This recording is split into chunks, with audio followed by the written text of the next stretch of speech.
Nimeli bolmasun, biz Rossiya ve Xitaydan ibaret ikki cho'ng davlatning orasida qisilib qolgan kichik bir davlat edik. Lekin kichikligimizni bahona qilib, tajovuzchilarga ishkimizni echib, Allohning bizga ato qilgan ne'matlarini bulang-talang qilishlariga qarab turamdik? Albatta yo'q. Urush bir oy, 2 oy, 1 yil Allohning xolig'icha uzrab ketsin. Bütün ömrümüz jang maydonida o'tib ketsin. Bu bizning taqdirimiz demakdir. Bizning boshqa tanlashimiz yo'q. Urush hamma narsani vayron qildi. Hamma yer xaroba. Dedi Xo'ja Niyoz hoji atrofga qarab. Xudoyim so'g'ish yuragimizda Allohga har o'zimizga bo'lgan sevimimizni yo'q qilmasin. Dedi Sharifxon to'ra. U bestlik, surlik odam bo'lib, xuddi Alloh uni jangchi bo'lish uchun yaratgandek qiladi. Hamma yerda och-yalang'ochlar. Bilemin qaji, so'g'ishning badeli og'ir. Her yerni qo'rqinch, endisha asir qildi. Qanday qilamiz? Sharifxon to'ra Xo'ja Niyoz hojiga yaqin kelib davom qildi. Mening o'yim Urumchiga kiraylik, umid oz bo'lsa da. Shunday qilishimiz kerak. Ye o'lib bitermiz, ye Urumchi men elini butunday qo'limizga olarmiz. Bu gaplar bo'layotgan chaqda Jinshurin bilan Ruslarning o'rtasida musulmonlarni ezadigan moddiy va askariy yordam haqida kelishim bo'layotdi. Amaliyotda Ruslar Jinshuringa ishonmaydi. Shunga darhol harakatga kelib, Xitoy armiyasi ichidagi niyati buzuq atalmış Xitoy qo'mondon Shing Shisayga yordam berdi. Shing Shisay kommunist edi. Harbiy o'zgarish muvaffaqiyatli bo'ldi. Jinshurin Rossiya orqali Xitoyga qochib ketdi. Huquq butunlay Shing Shisay va uning kommunist qo'lchimoqchilarining qo'liga o'tdi. Ruslar bilan Shing Shisay orasida o'zaro yordam berish nomi ostida bir yangi kelishim tuzildi. Shing Shisay Sharqiy Turkistonning xom ashyolarini Ruslarga avatib berishni va'da qildi. Ruslar buning badaliga muhosirni yerib chiqib, yangi qurilgan Turkiston Islom Jumhuriyatini yo'qotish uchun askariy kuch va qurol-yarog' yordam qiladigan bo'lishdi. 1933-yili dekabrning ma'lum bir kuni Ruslarning 30 aeroplan, 20 tanka, 50 urush mashinasi bilan qurollangan 3 brigada askari eli cho'chak yo'llarga to'kildi. Xabarlar to'lin bearam qiladi. Kishilar bizning tuyuqsiz yetib kelgan yordamchi qo'shinga tang kelolmasligimizdan haddidan ortiq ansiraydi. Texi tunugun urush qilyotdik, dedi Xo'ja Niyoz hoji. Bu gapni anqira olmagan Sharifxon to'ra bugunchi dedi. Bugungi urushimiz o'zimizni halokatga yetishdan boshqa narsa emas. General qarab gapini davom qildi. Bugungi urushimiz o'zimizni halokatga yetishdan boshqa narsa emas. General qarab gapini davom qildi. Shundaqdimi bizning urushdan boshqa chiqish yo'limiz bormi, qadrli to'ram? Men siyosat degende bilmayman. Tajribelerden yürüngenim bizden tek шығар yolumuz soğuz. Soğuz maydonunda jengmesek, javdың o'zi qural tastau qiyin. Undaqda urushni ado qilishga davom qilamiz. Dedi Xo'ja Niyoz hoji qo'zg'olonchi qo'shinga o'q yog'dirayotgan aeroplanga qarab turib. Bu oraliqda Ruslar askariy, tijoriy, shundaqla siyosiy mutaxassislarni avatgan edi. Urumchidagi yangi Xitoy raisi Shing Shisayga avatilgan ikki cho'ng maslahatchining biri keyincha Sovet ittifoqining hukumat raisi bo'lgan Malenkov edi. Malenkov nəhayət qaqbash bo'lib, uning lohiyalariga va fikrlariga sal qarag'ili bo'lmaydi. U Shing Shisay bilan ko'rishib, mundaq dedi. Mening urush haqida bir fikrim bor. Agar amalga oshiralasak, jiq g'alabaga erishamiz. Xo'sh, dedi Shing Shisay. Bizda bir turkum tamamen Rossiyada tarbiyalangan Sharqiy Turkistonlik kommunist yoshlar bor. Ular nəhayət ishonchlik. Agar biz ularni yo'lab hokimiyatning g'olliq yerlarga qo'ya olsak, u chaqda urushning tusi o'zgardi. Urushni xuddi mutaassib Xo'ja Niyoz va odamlari bilan yengillikparvar Hoshim hoji va Said hoji qatorliqlar o'rtasida bo'layotgandek qilib ko'rsatalaymiz. Bu fikrni Shing Shisay qo'sh qo'llab quvvatladi. Sharqiy Turkistonlik kommunist yo'ldoshlar darhol to'plandi. Said hoji o'z vaqtidagi nas gestapochilarininkiga o'xshash istixborot idorasiga rais qilib saylandi. Said hoji Sharqiy Turkistonliklardan intiqom olish va ulardan ma'lumot egallashda eng pastkash o'yinlarni o'ynadi. Shahar-shaharlarda istixborot idorasining sho'balari qurildi. Allah bizga ato qilgan bor kuchimiz bilan urushib o'tdik. Jang chin ma'noda dahshatli bo'lib o'tdi. Urush faqat ruhni tandan judo qiluvchi miltiq, aeroplan, tanka, qalqonlar bilan emas, balki kommunistlar nihoyatda mahir bo'lgan chiqimsiz bir usuldan bo'lib o'tadi. Bara-bara kommunistlar g'olib kelishga boshladi. Biz Urumchidan chekinishga majbur bo'lib qoldik. Do'stim Mansur Dorg'a ularga asirga tushib qolib, bir amallar bilan qochib qutulgan edi. Yanimizga qaytib kelgandan keyin ajoyib-g'aroyib so'roq qilinish jarayonlarini so'zlab berdi. Bu Mansur Dorg'a haydab opirilgan Chixi organi deb atalgan istixborot binosida bo'lgan ishlar bo'lib, dahshatidan kishining tasavvuriga sig'maydi. Mansur Dorg'a qiynaqdan yiqilib qopti va "Men tog'liq, urush deganni tushunmayman. Savodim yo'q. Siyonchilar mening qo'y padlarimni zo'rlab elib oldi. Ondan sizlar kelib meni tutdinglar. Men gunohsiz. Urush deganni bilmayman" debdi. Istixborot markazi jahannamga o'xshaydi ekan. Mudir Seyitaji o'zi ish beshi turib chalva qopdi. "Haydut xoinlar, nimishqa mutaassif xoin xo'ja Niyozning sepida urush qilishsa, uning mollaringlarni aldab elib olganligini, senlardan to'ydirmay yiqqan millionlarini, senlarni mol o'rnini setib xarjlaganini, o'zining bo'lsa hadisabsiz mol dunyo, xotin kinizakka sahib qilib bilishmamsan? Qara mana uning razil qilmishlari." Shuning bilan uning oldiga o'ydirma xabar, yolg'on sansifir, yasalın foto suratlarini yeyishga boshlabdi. O'xshash ishni Sharifxon To'ra va boshqa muhim rahbarlarning hammasi haqida qiladi. Mushundaq yolg'on yavdoqlar bilan asrlarning ruhiy yo'lanchiklarini birma-bir o'rib tashlagandan keyin Seydaji Sabaniylarni chaqirib qiyin qistoqni boshlaydi. Ularning qabihlikda jahonda tangdishi yo'q saymonlari qiyin qistoqqa ilinganlarga jahannamning azobini tetitadi. Bicharalar yig'lashqa, vaqirashqa boshlaydi yoki qon qilmay o'ladi. Ertasidan boshlab bu ma'sum odamlarga majburiy imzo qo'yg'izilgan iqrornomalar atalmish Shinjong gazetiga besilib tarqalishga boshlaydi. Bu gazetning mudiri Rambo degan pastkash Xitoy bo'lib, xoinlar yoki istixborotchi shaykalar yozgan yozmalarni Turkiston avlodlarining nomida nashr qiladi. Urush maydonlari ko'payib, har tarafdan hujum bo'lib o'tadi. Qo'zg'olonchilar janggohda qurol tutgan yov bilan elishishdan boshqa yana eng chong dushman ruhiy tushkunlik bilan elishishga majbur bo'lib qolgan edi. Umrim bo'yi unutolmaydigan u kun keldi. Ah, kashki Alloh men u kunni ko'rsatmay turib amonatini olsin-chi.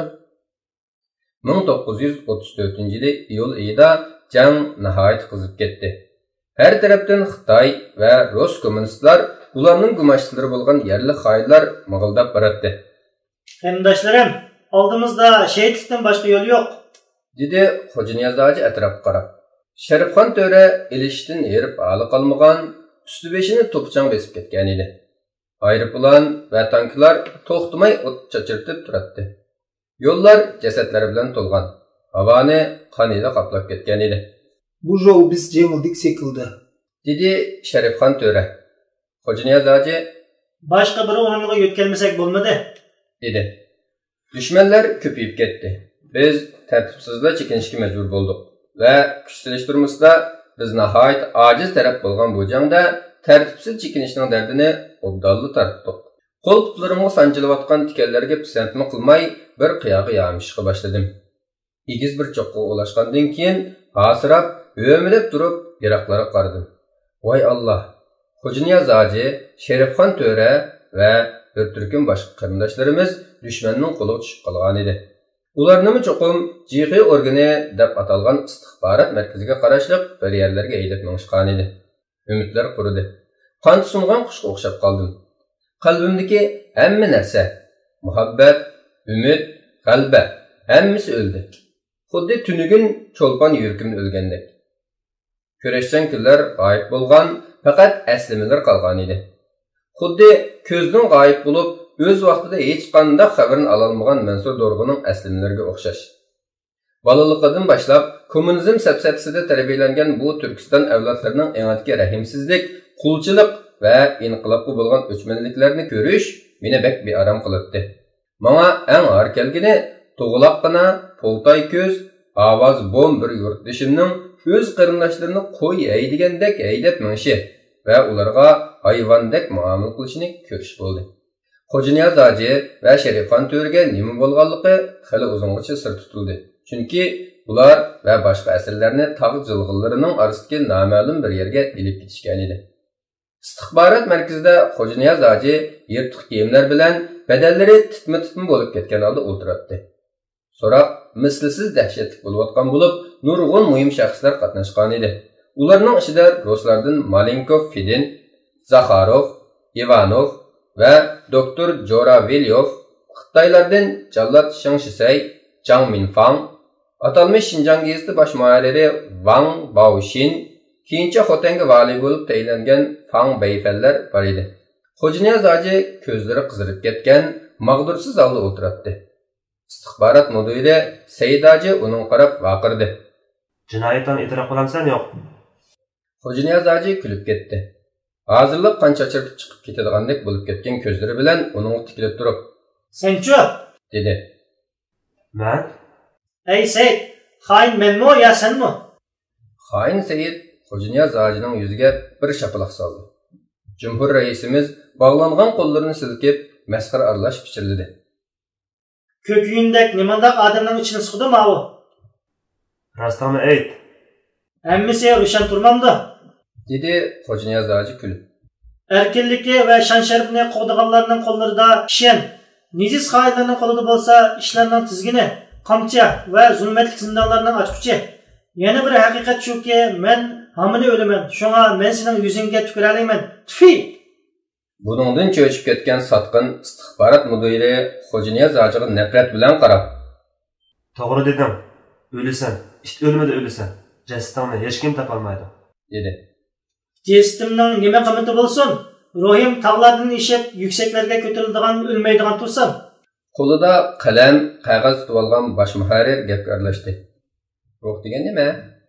Xo'janiyaz hoji uning qarab qo'ydi. Uni toniydi. "Gazetingda Budda dinidan, ko'ngilchilikdan yozimlar nashr qilmamsan?" deb so'radi.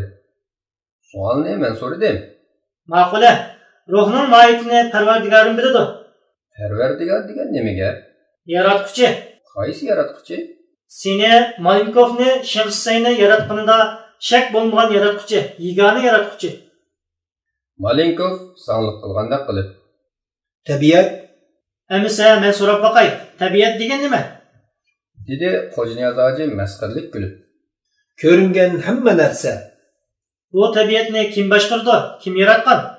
Bu degan mutaassiblarning safsatasi, dedi Said hoji. Xo'janiyaz hoji kulimsirab qo'yib, Qur'ondagi muno oyatni pichirladi.